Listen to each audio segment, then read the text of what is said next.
I know Phillip Rivers is coming off a poor game against the Chiefs a week ago, but he's a veteran quarterback, and he'll be ready. And there's a fine focus in this matchup against the Eagles' defense, because the Eagles, through 3 games, up to this point now, have played a lot of what we call cover 3. It's a single high safety zone coverage.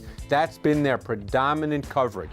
Now, there's a number of ways you can attack and beat cover 3. We've seen the Chargers and Rivers do that through the years. And let's go back to last year, because that's really where some really good plays show up. One way to attack cover 3 is what we call a skinny post. It's a 5-step drop timing throw for the quarterback. Plant the back foot, deliver the football. The receiver should catch the ball in the 17 to 18-yard range.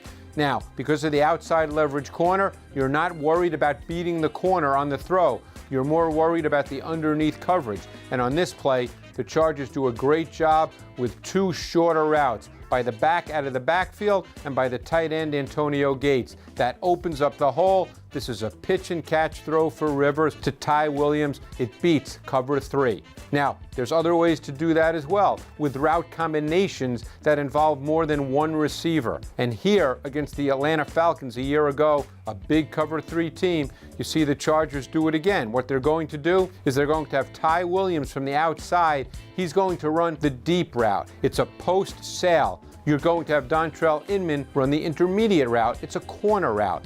The reason this beats cover 3 is because Williams' vertical route eats up the corner to that side. The corner has to go with Williams deep. So now what you do is you bring the second receiver, Inman, into the same zone that the corner is responsible for, essentially the deep third. So that's really a fine focus in this matchup. Phillip Rivers and the Chargers passing game against the Eagles' cover 3 defense.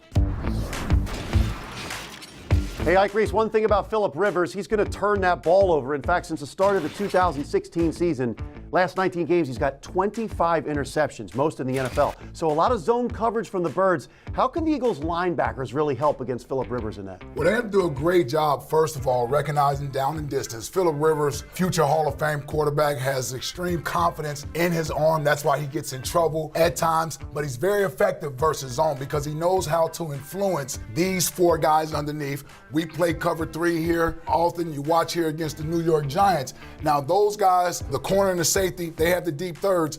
But when you look at the 4 underneath defenders, you got a flat defender, you got a hook defender, you got a hook defender, and Malcolm Jenkins becomes part of the flat defender here. So I like what Michael Kendricks does. His job is really here. But what you have to do, you have to play this game with feel.